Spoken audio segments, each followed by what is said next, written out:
Hello, everyone. Thank you for joining today's live webinar. I'm your host, Dr. 𝐂𝐚𝐴, and today we have a very special guest, and we're going to be talking about how you can get six-figure revenue with sales and marketing. You know that six-figure revenue or seven-figure revenue or 11-figure revenue is now treated as a buzzword. People, when they think about it, it attracted their minds. So most of the marketing company like ours, we targeted individuals how can achieve these figures. And there is a story to tell and behind the scene, I would say. And today we're going to discuss all those with our special guest. So if you wanted to ask any question, feel free to ask us through the comment box. We are doing this live on LinkedIn and all other social media. So feel free to ask us questions, and we will have a very great session today to talk about how you can achieve six-figure revenue. So we have 𝐶 Ulrich today.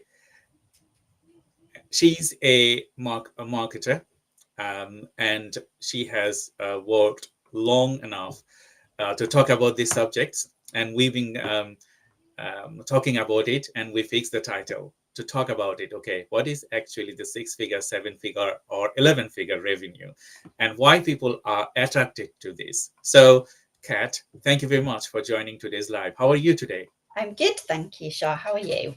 I'm fine, thank you. So, I just wanted to ask you if you could introduce our audience who you are and how you relate to sales and marketing. Okay, so I'm 𝐶 Ulrich. I am a marketing consultant. I have my own business, 9 Yard Marketing, which I launched at the beginning of this year.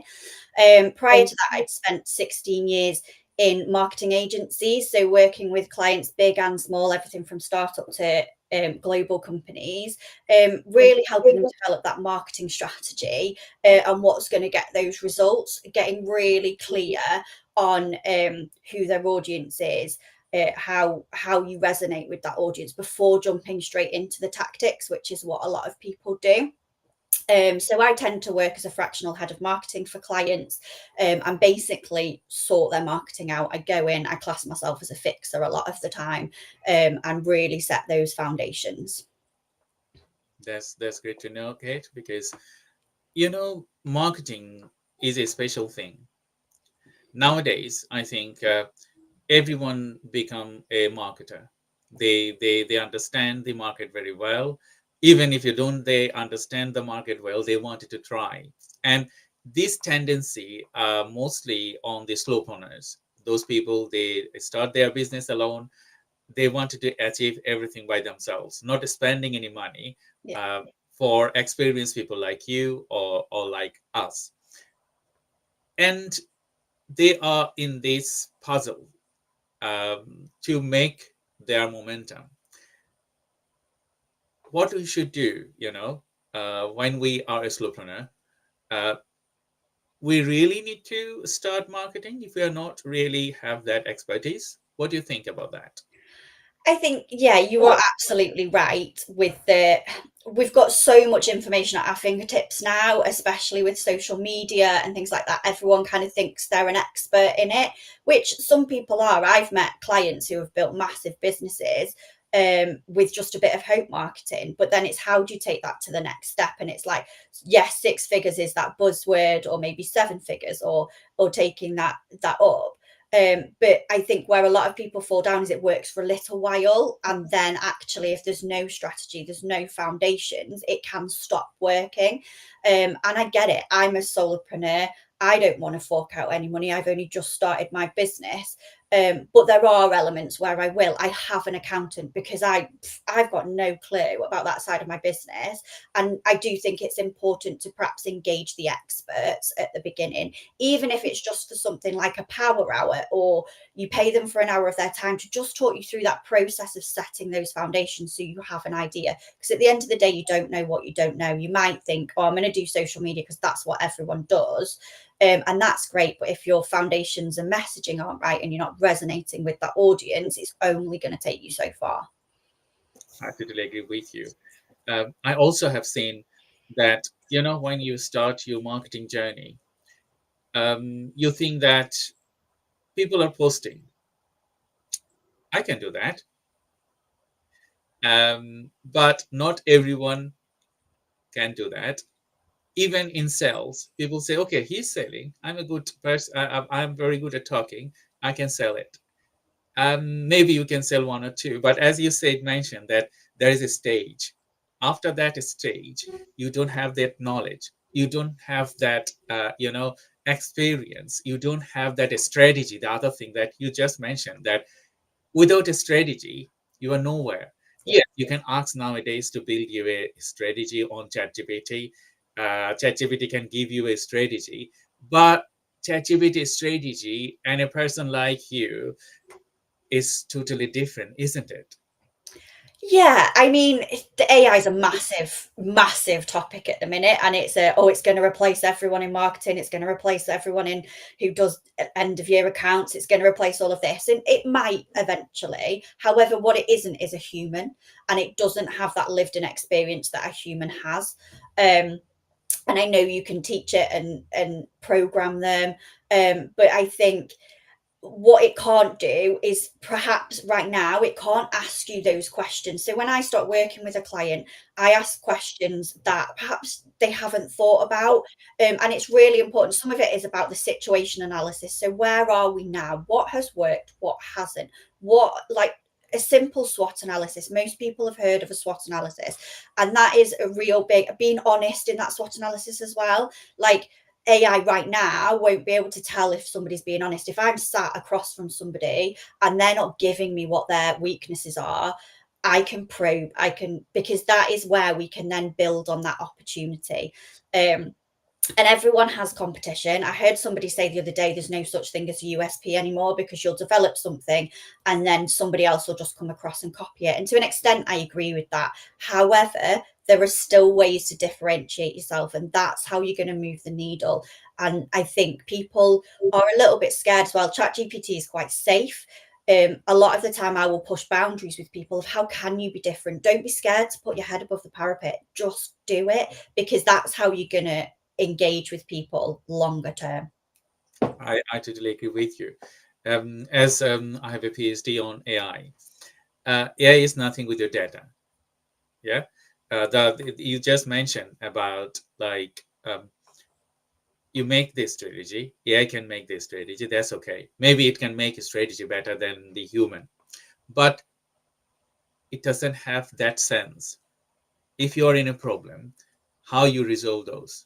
Maybe you ask AI can add you different causes, but experience with human, you have maybe experienced the same thing that occurred when you are running a company, Yeah. and you know how to solve those issues. It might be not the same, but you can deal with it. AI can't deal with that. It's not made for that. Yes, if you give data, it will give you prediction. Yes, better than sometimes human, because with AI you can spot very tiny little bits that your brain cannot catch. But those things with marketing, I think marketing and sales will never be replaced by AI. No. Yes, you can improve, you can add value, but not replacing, because human thinking. If you're thinking about a post, suppose talk about a social media post, the way you think, you connect different string together. Like, okay, this is my client, this is their problem, there they wanted to go, this is they wanted to solve. All together, you think about the content, and then based on that, you spell it out with a piece of paper, or you have ChatGPT or those things. But without your knowledge, ChatGPT can't perform. It Yeah. will never be. Yeah, and I think AI is really important in this space, and you can use it to enhance so a lot of the time when I'm working with clients, I don't just stay in the marketing lane. I want to understand the sales process. I want to understand the operations, because actually, if we open a marketing tap and get you all of those leads, what can you cope with? Because if you start letting people down, then your reputation's going to suffer, and that is also part of marketing. So I think if, say, for example, we know we've got a threshold with sales, how can we automate some of those processes? What can we bring in to make that smoother, keep leads warm? So whether that's email automation or whether we have a product builder that can be done through AI, all of those things then start to form part of the tactical strategy that we're working on. But when we've got the foundations right, we can start to see that whole customer journey and map out those touch points and where there might be a pressure point that we need to kind of get in front of before it happens. I totally agree with you, Kat.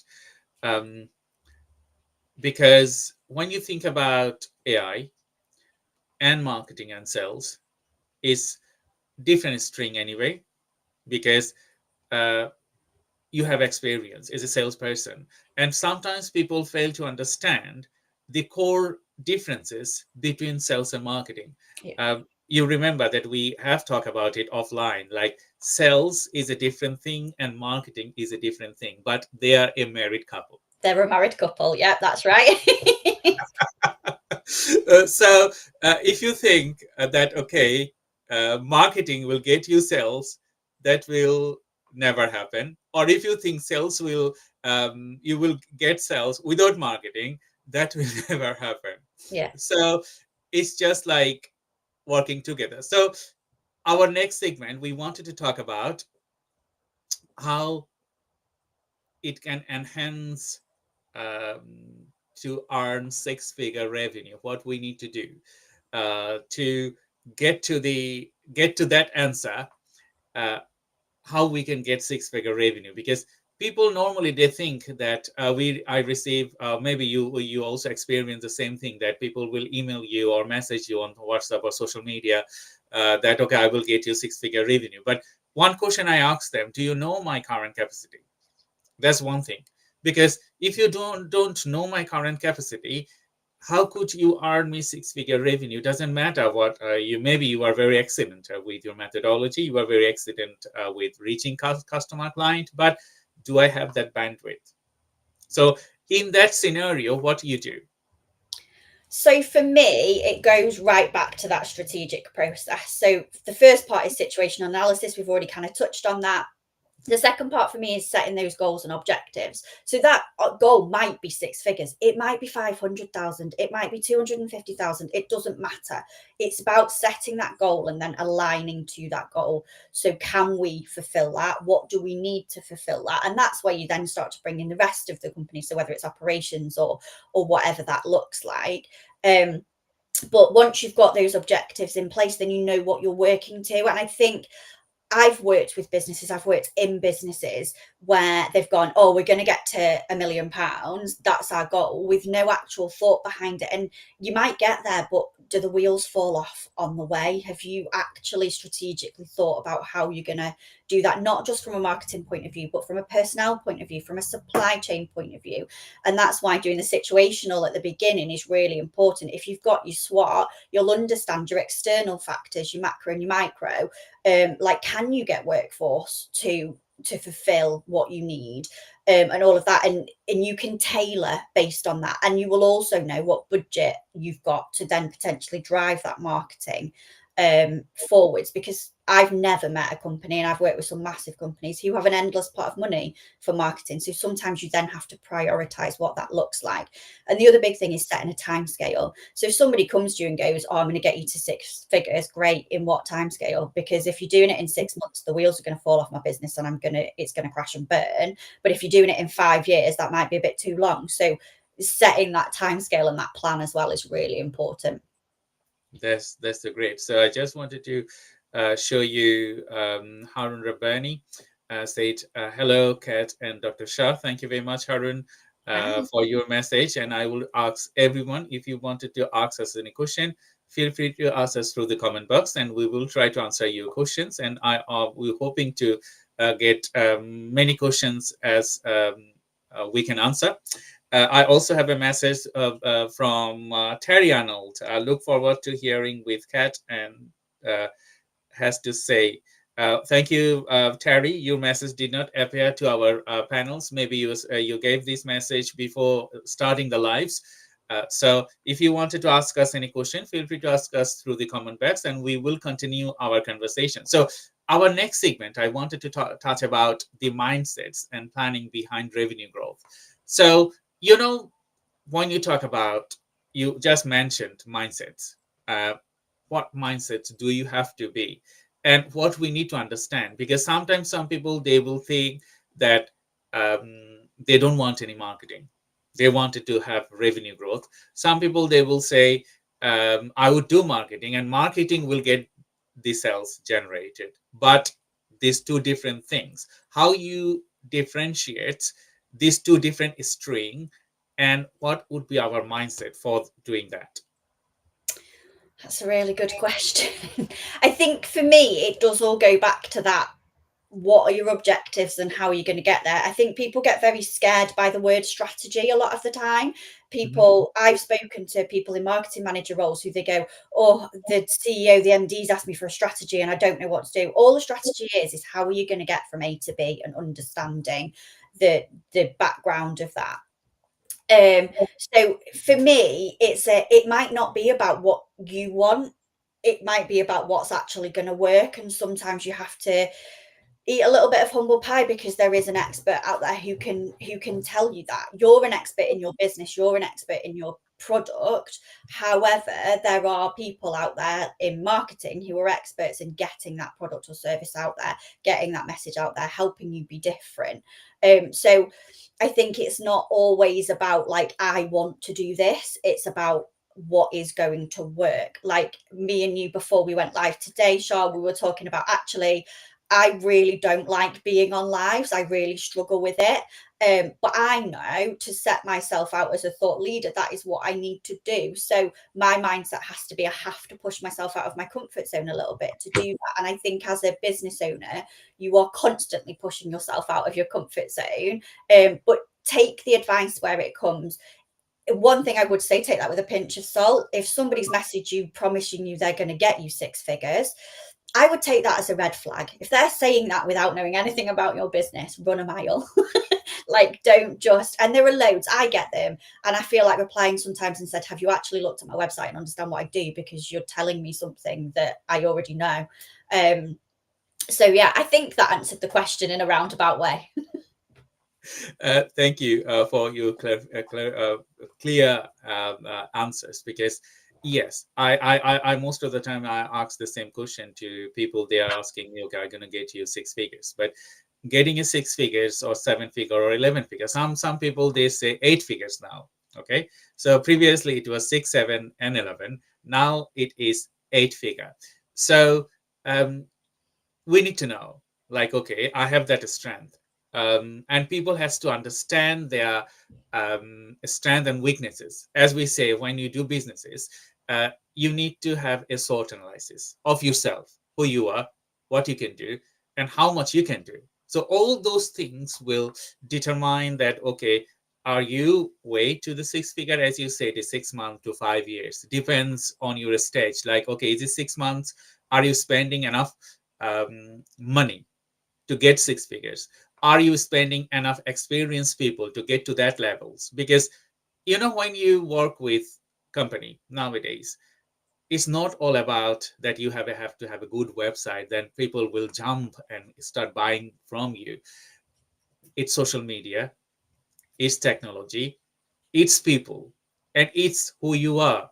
What is your capacity? What is your what you wanted to do in long run? So it's just like when I talk to people, I always mention a puzzle board. Like, okay, this is a puzzle board. So you have to have everything set out to get you 6-figure revenue. And you need to map it out, which levels you will get them. You can't get them in 1 day, 2 day, 3 day. You may say, okay, there is a new company. they have achieved like millions of pounds, but see the behind the scenes, how they achieve these millions of pounds. Maybe they have a great idea. That idea is mind blowing. That idea is out of the box, and they have backing of multimillionaire. Yeah. But your idea might not be the same. So I just have a message from Harun Rabbani. He said, how important it is to be published as a thought leader. Well, that depends on a lot of things for me. One, what sector you're in, what you're working in, who your audience are, because if there are a lot of thought leaders out there, are you just going to be joining the rest of the noise? So it's all about how you can differentiate yourself. It might not even be a thought leader. It might be, actually, let's take that a step back and just be established as an expert and a safe pair of hands. If we were doing it in my point of view, I wouldn't class myself as a thought leader in this space. I am an expert marketer and I'm a safe pair of hands, and that's how I'm trying to establish myself. So it does all go back to kind of, what are those objectives? Who are your audience? And then taking it from there as to whether we need to start looking at that content to establish you as a thought leader. I totally agree with you. The same.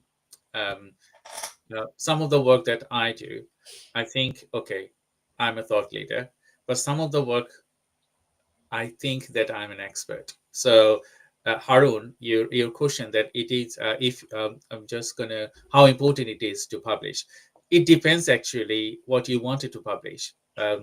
You know that LinkedIn has a badge of, I think, what is called LinkedIn something, that they will give you a badge.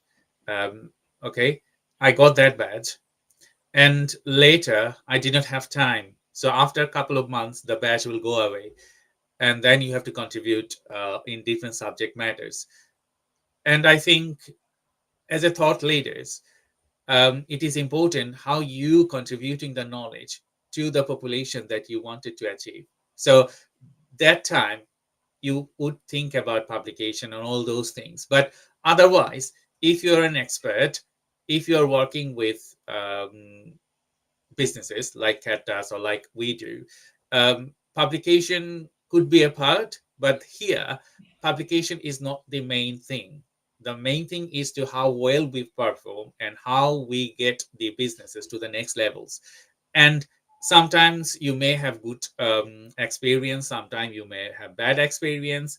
And after maybe 5 years of work, you could publish a book or you could publish a documentation like, okay, I worked 5 years, and these 5 years I have come up with this scenario to act as a thought leader. I think that is clear to you. I just have another message from Harun. You said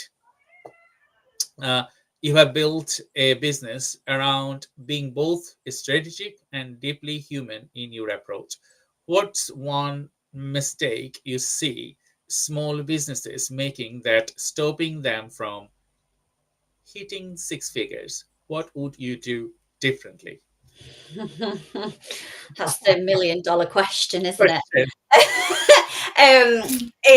There's not just one mistake, to be honest, if we're being completely frank about it. The people who succeed the most, in my experience, really understand their audience and how to talk to them. Their product matches what their audience require. I think, what mistakes do I see people making? One, they may do a strategy and then put it in a cupboard and never look at it again.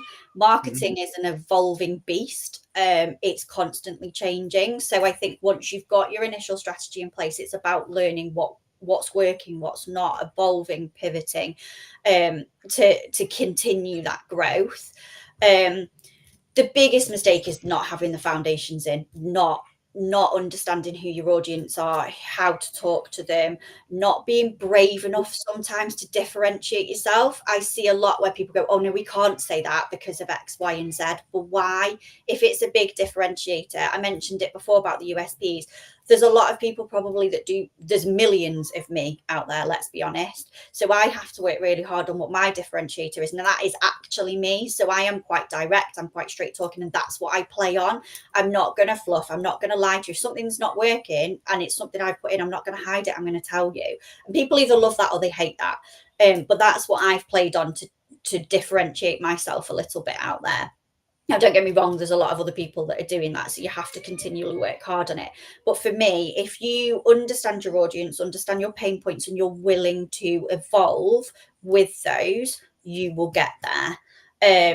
The other side of it is, I have seen a lot of businesses go there far too quickly, and the wheels have fallen off. And yes, they've celebrated that they've got to this six figure. However, they've got a high rate of burnout and an unhappy team behind them because they've got there too quickly and not strategically and not planned. They've just chased the dream.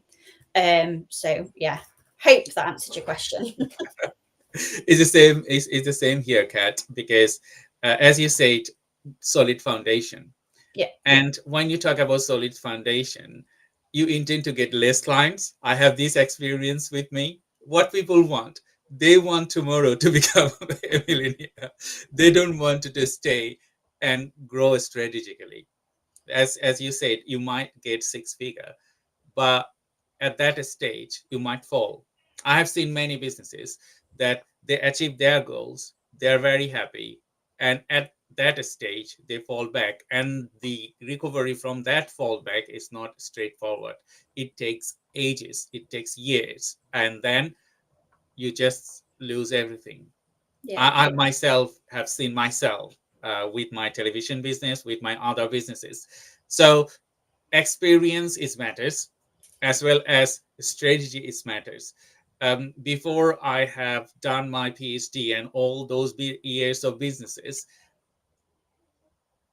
I did not know all those things, puzzle pieces. But after having experience in 25 years of working in media technology, I understand now uh, what problems I did have and how I am recovering from there and what I need to do. I'm still not perfect. I still have problems, but what I do, I work with people. They have experiences, or they have at least knowledges. That knowledge can grow that experience to the next levels. So recent work, as you said, businesses, if you wanted to steady, you need a strategy. Without a strategy, you will get a great fall, and it will not work. Another thing that Kat just mentioned, that you have a strategy, but it's capped on luck. Okay, you don't go through with them, or you don't have a person, maybe a ad hoc basis person. Like if you're doing technology, you need someone, they understand the technology from the root, they can point you, okay, these are the problems you are facing, so you have to fix it, or the technology is going to that direction, so if you do not follow them, you have to spend a lot of money to reach there. Yeah, don't get and left it's, behind. and Yeah. it's similar for marketing, isn't it? So every day is evolving, technology is evolving, marketing and sales both are evolving. So you need to have someone within your team, ad hoc basis, we call them fractional directors, aren't they? Sales directors or marketing directors. So you need to have them within your team, that you get someone weekly basis or monthly basis, or a day basis, to talk with you, or to sit with you, or sit with your team, what they need to do, why they need to go, and how they can achieve their success. So, in that scenario, how would you recommend people, or the those they are watching today this webinar, or they will watch this webinar later, in relation with fractional sales or marketing directors within their team? Um, so that's a very good question, Shah. I think the first part is understanding the need for that. Like, and we mentioned right at the beginning, when you're first starting out in your business, you don't want to necessarily have to outlay money because you're starting out, you might not have that cash flow. But I suppose what you need to look at, the flip side of that, is if I don't have this, what where will I get to? And it doesn't need to be overly complex at the beginning. Like you mentioned, it could be like once a month check-in. You as a business owner can do the doing, but you've had somebody strategically review what you're doing. And I work with clients on that basis, where I'll just go in once a month, and then once a quarter I go in and fully review everything. We do what I call a quarterly business review of what's worked, what hasn't, and that keeps the wheels turning on it, because it is constantly evolving. And marketing is all about testing as well. So a bit like if you're a scientist, you'd have a hypothesis, you'd test it. That's exactly what marketing should be. You will try something and see if it works. And one thing I haven't actually spoken about yet, and it's a big part of setting the strategy, is how are you going to measure success of this strategy? What KPIs are you going to put in place? How are you going to know that it's been successful? And that's where these reviews then come in. If you've got somebody strategically minded from a sales or a marketing point of view, or ideally both, you can then start to look at, okay, well, we've done this and it's had this success, so we're going to replicate that again. We did this and it's not actually done what we thought, so we're going to scale that one back and put our resources into where it has been working. And that's thing. And like with your website, you mentioned before potentially not needing a website. I would argue against that, but that's because of the background I come from, and the website is the shop window. And even if you have a single page website that has got the user journey planned out and got those key call to actions, you're going to capture those people who are coming from you from social media. I think when I first started out in marketing many moons ago, it was something like between 7 and 10 touch points for somebody to start to build that perceived level of trust. It's gone up to something like 58 now, because we're consuming all the time, and there is a lot of noise out there. It has gone up. So what we need to do is make sure that it's being delivered consistently. And when you're in the business, sometimes you can get a little bit like, oh God, I'm just doing this, I'm fighting this fire, I'm doing this. Whereas if you have somebody, even if it's once a month, who can take that step back and go, right, okay, this is what's working, this is what's not, this is where we're not being consistent, so we're downgrading our trust value. And just that sense check at the beginning will really help, I think. And then obviously as you grow, you can increase that and increase your marketing. And I've mentioned it before, a lot of this strategy is about prioritizing. It's about looking at the opportunity cost of doing one thing versus another. And unfortunately, we don't live in a world where people have got millions and millions of pounds to spend on their marketing. So it is about, this is where we're putting our efforts, and really putting the efforts into that, not going, I'm going to do a bit of this, I'm going to do a bit of that, and I'm going to do a bit of that. Thank you everyone for joining today's live webinar. I'm Dr. 𝐂𝐶 Siddiqui, and I have Kat Ulrich, and we are talking about how you can reach six-figure revenues, not with buzzwords, with real work. So we already spent half of our programs, and we're going to be talking more about how you can generate six-figure revenues, but with strategy, with tactics, and all those things. So if you're watching this live webinar, feel free to ask us any questions. We got some more questions from Harun. Thank you very much. I think you are enjoying our talk. So very much thank you for that. And if you could refer this webinar to anyone that you know, that would be helpful for them to understand why it is needed. Because the more you talk, the more you read, or the more knowledge you gain, that it will get you to the level that you are working with. In this segment, we talk about knowledge.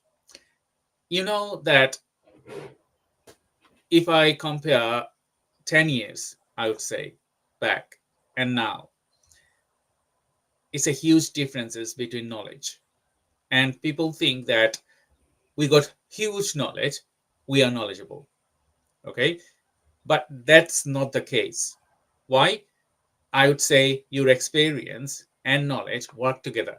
So in that scenario, what you say for the new people, they wanted to make a mark in the industry, that how they will play this huge type of knowledge to stand out in the knowledge noise that we talk about, is huge noise everywhere. How they can stand out with knowledge and their expertise. So this is really about understanding what differentiates you from the competition. And I've already touched on it, like there could be 5 other people, 6 other people who have the same knowledge as you, and it's how do we make you stand out? And sometimes it's about being a little bit brave, and really being different. Um, Sometimes it's about that trust. So it might be that there's a lot of other companies out there doing the same as you. However, their marketing's a bit pants, and you can really capitalize on that. And by having that consistency, having a consistent message that resonates with the audience, you can then start to win that game. There are then, we've touched on it, the thought leadership pieces. If that is something if there's a gap in the market for that, and that's why doing this strategy is really important, because you then start to understand where the gaps are as well, and what gap you can fill with your knowledge and expertise. And at the end of the day, what we have to remember is I work with a mixture of B2B, B2C, D2C clients, but especially in the B2B realm, it's like, oh, I must be professional, I must be this, I must be that, because we're B2B. But why? Because the people that work in B2B organizations are humans as well. So they will understand if you want to put a bit of tongue-in-cheek humor in there, or if you want to do something to make yourself stand out and make yourself be differentiated.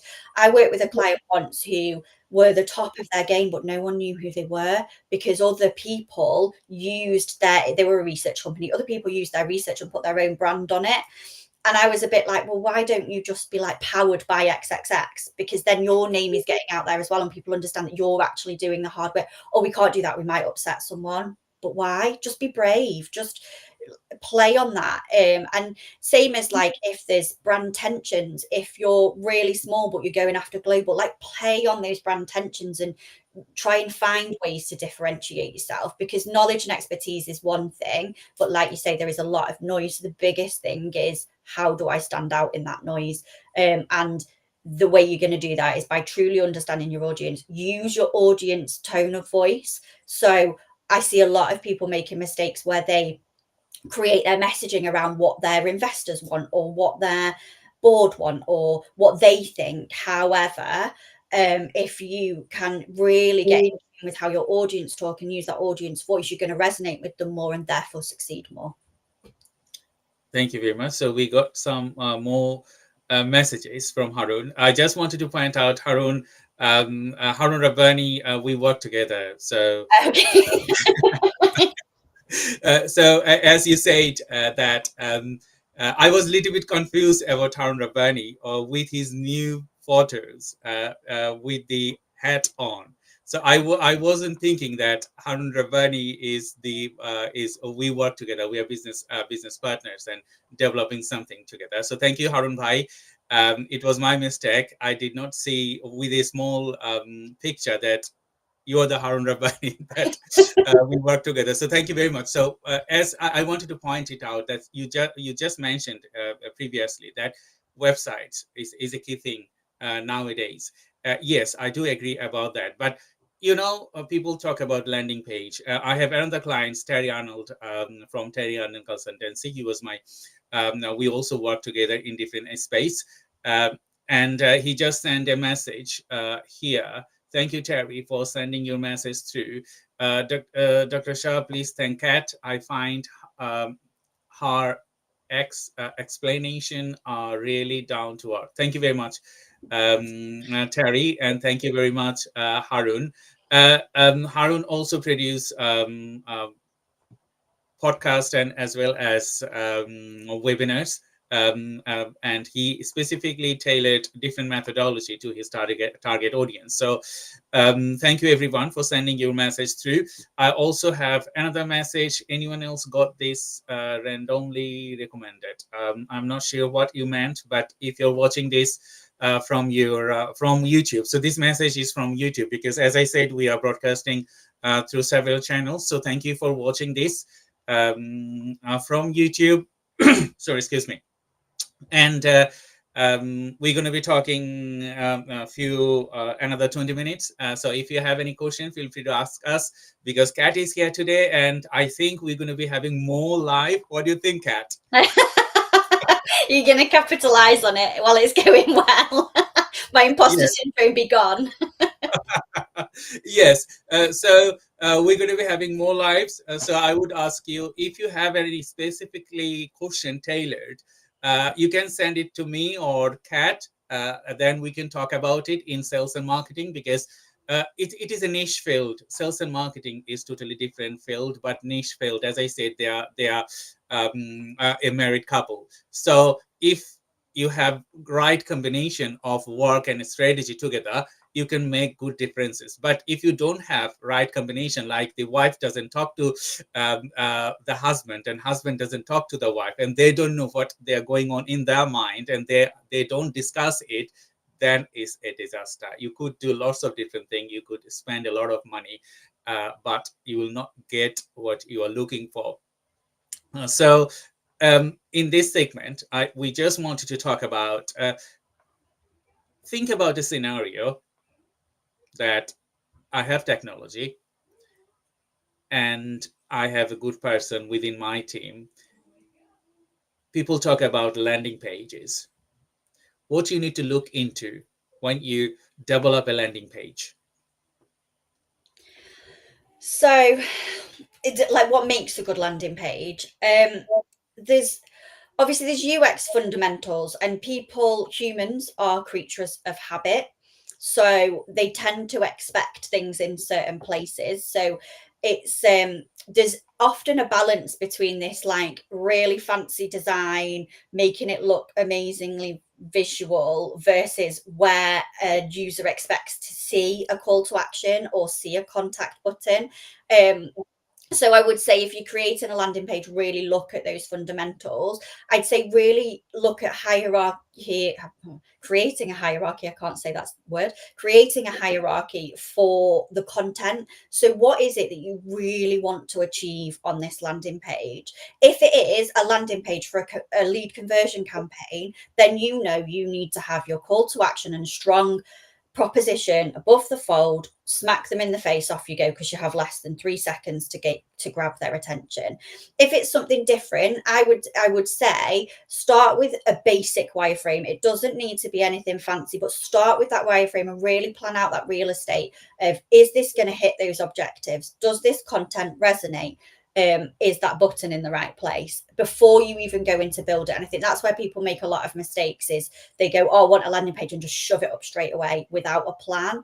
And it doesn't need to be anything complex. It doesn't need to take hours and hours of time. You can spend half an hour just planning it out. Even if it's just written in your notebook, at least you've planned it out and you understand where the important stuff is going, and maybe the less important stuff can go below the fold, because some people won't go down there. So yeah, there you go. Thank you, Harun. So we got another message from you. Don't get me wrong, I'm not biased, so my questions are genuine. Yes, Harun, your questions are genuine. Thank you very much. So here's another question. What are your views on organic social media marketing at a startup stage versus paid advertising? That's very good questions, because we are working on that internally. And I would say I would answer your questions later when we talk about the landing page. So thank you very much, Kat, for your uh, analogy for the landing page. We've been developing landing page for years now, and what we do specifically, we tailored the funnel strategy.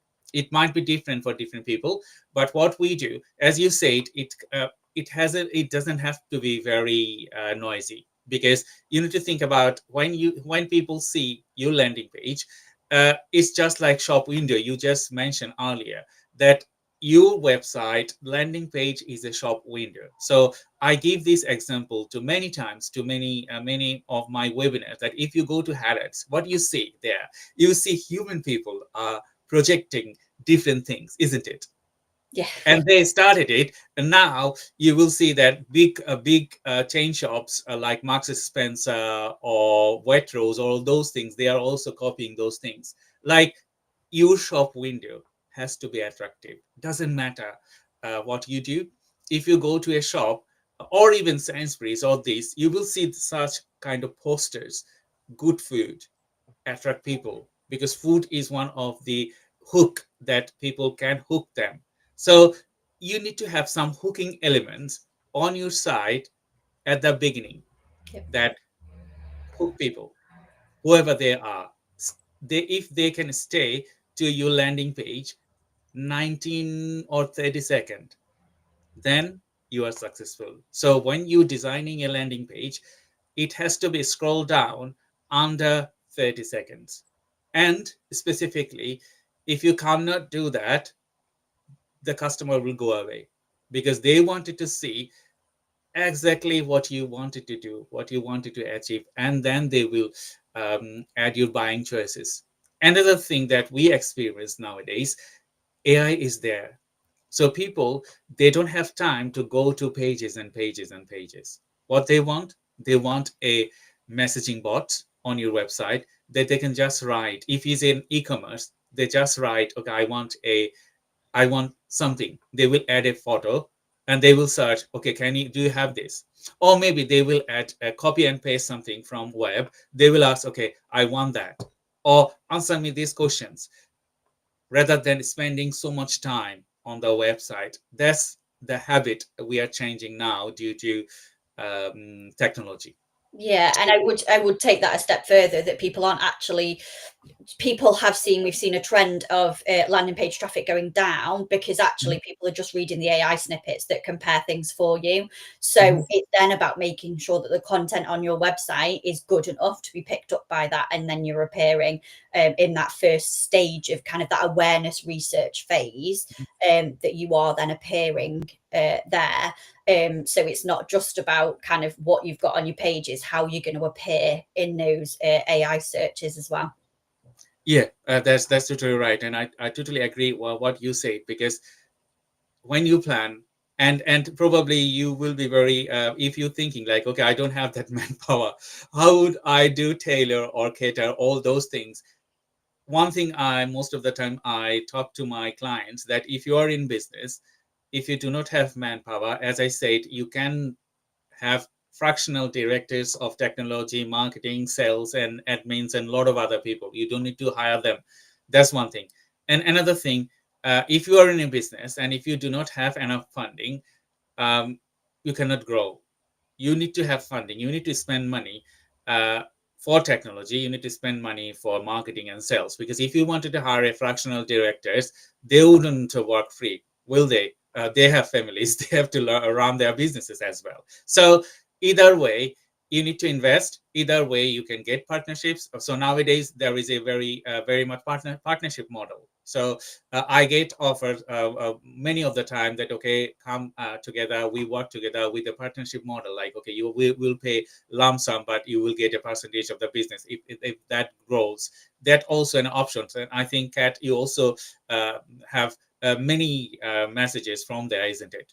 Yeah, absolutely. And I think the big thing when you're new and you haven't got that capital is that prioritization. Like, prioritize. You're not going to be able to do everything all in one go, and it is about prioritizing. And it's almost that step. It's a stepped approach, isn't it? Once you've hit one milestone, you can then go on to the next, and you can then grow it exponentially. It's not about kind of being like, I'm here and I want to get to here right now. It's stepping it, because otherwise you're not going to get there and you are going to fail, and you're probably going to have invested a lot of money, maybe unnecessarily. So it's really working with someone. For me, it's working with someone who's honest and who is going to tell you the right thing and the wrong thing. Don't get me wrong, I'd love you to come to me and say, oh, I can pay you 3 days a week, but I know that's not realistic for some businesses. So it's all about then prioritizing what we can achieve, and what is realistic. And I think that's the thing that you need to really be mindful of when you're first starting out. And there are some things, it's I was thinking about it the other day. I have paid for an accountant. I can't do that myself. I've not got that type of brain. So sometimes it's about prioritizing. Well, actually, I need some marketing to get me off the ground. So why wouldn't you pay for that expert? Because I bet 99% of the small businesses out there will pay for an accountant. I totally agree with you. So I just wanted to jump on Harun's questions because we are nearly end of our session. So he asked, what is your views on organic social media marketing at startup stage versus paid? That's $1 million question, Harun, I would say. because people don't realize the organic growth and the paid growth. So I wanted to ask, I wanted your opinion, Kat, first, and then I will add my views on this. Yeah, it's going to be a really boring answer. It depends on the objectives. Um, So, and it depends where you are, what stage you're at as well, within whether that's your product life cycle, your business life cycle. If you are after brand awareness, potentially you might need to put some budget behind it, because if you're growing something from scratch, especially organically, it may take a little bit of time. Now, for me, I'll refer to my strategy. I'm a very small business. I'm single. It's me. I'm a solopreneur, I think the term is nowadays. So I have focused my energy on LinkedIn because I knew I could build that organically. I knew I could do that without a whole load of monetary investment. It takes a lot of time investment from me, and I'm very lucky that I have those skills. Um, However, if I was something else and wanted to get something else out there, I would then look at what the opportunity cost was, because my guess is you're not going to be able to do both. Depending on the channel, if you're on Meta, for example, they do tend to be married and work as one as a strategy, which is it's a cheaper platform, but you will have to put capital in there. So for me, it really depends on where you are, and it's really about in those beginning stages focusing it on where your audience are and who you're going to talk to. And again, being realistic with timescales. Organic will take longer. Paid, if it's done right, will be a bit quicker. And I say if it's done right, because if you do it wrong, then yeah, that's a whole other conversation. I totally agree what you said, Kat, because it's your preferences, what you want to achieve. Because I have seen some of my clients that they spend organic and paid both, because without that you cannot grow. Is a full stop. With organic, you can start, but to get your desired outcome, you need to go to grow. You need to go to paid PPC. Why? That's the main questions. Because Facebook, LinkedIn, Google, all those things, they earn billions from this paid search. So even if you do organic, yes, there is a stage where you want it to go. Without that, you cannot get to your right audience, because they will prevent it. Their algorithms, it will not reach people that you are looking for.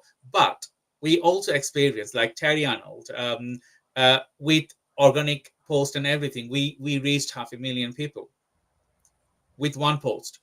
That can also happen. Yeah, So it depends on your strategy. And it also needed, like, okay, when you are doing PPC, you have to have a backlink of your work, like organic backlink. Without that, PPC will not work. Because why? People will come to your site or your social media. They wanted to see that you are knowledgeable of that subject matters. And if they don't find it, they won't buy from you, even if you pay PPC. absolutely. There's that trust element in it, isn't it? So you've got to Yeah, have your organic built up before you can then, you might not have the reach and the audience you want, but you need it there, because it's yeah, that it's almost a trust element of your marketing. And like if you then go into Google ads, it's you need to make sure that your website is on point, because there's no point in paying for those clicks if somebody's just going to go straight off again because you've not got your messaging or your hierarchy right or your UX right.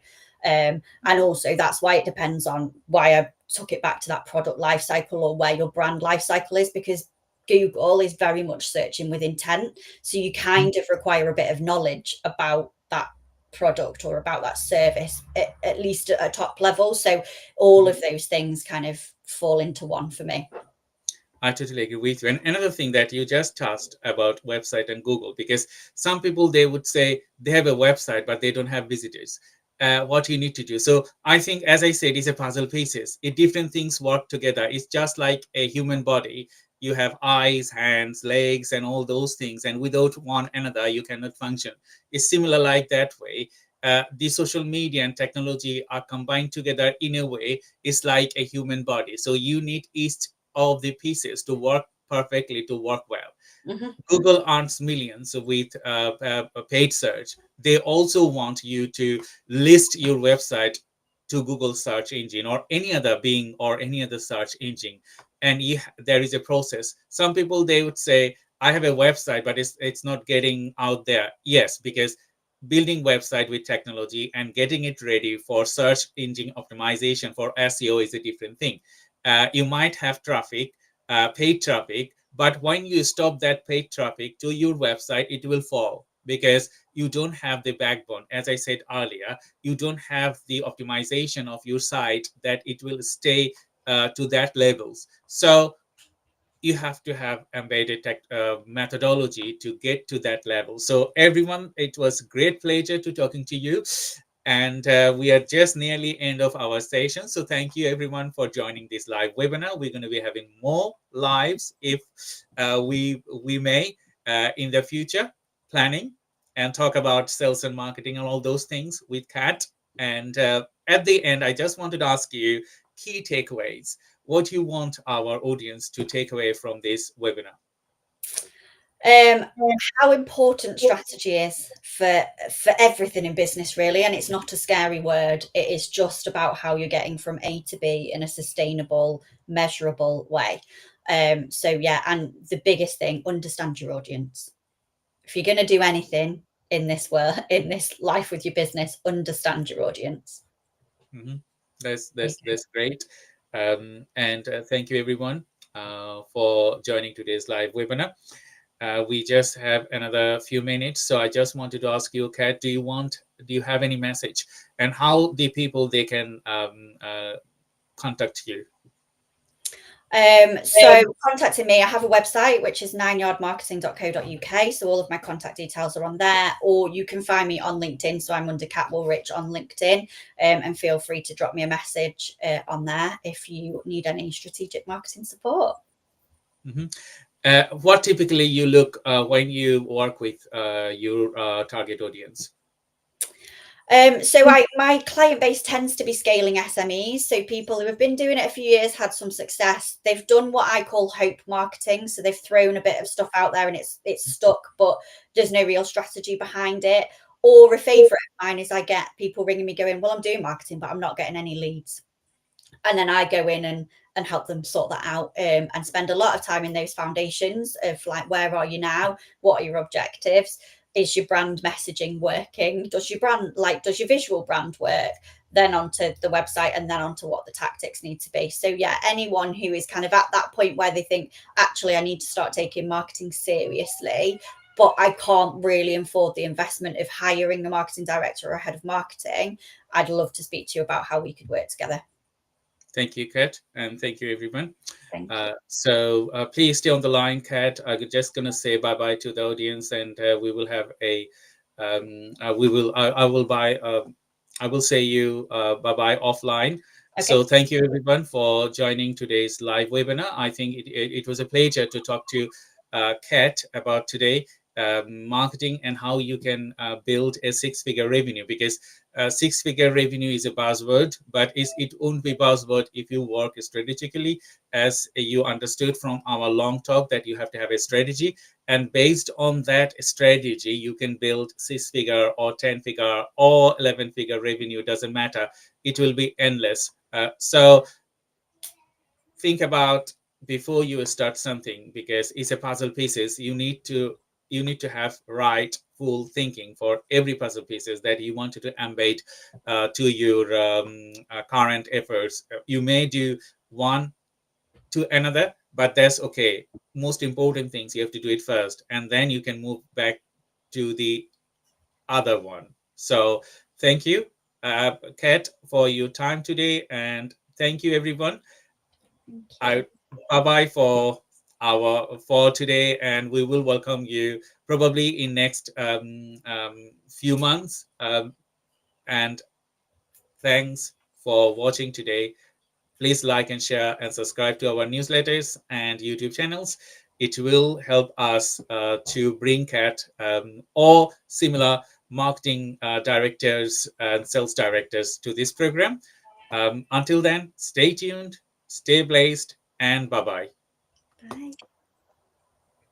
Bye.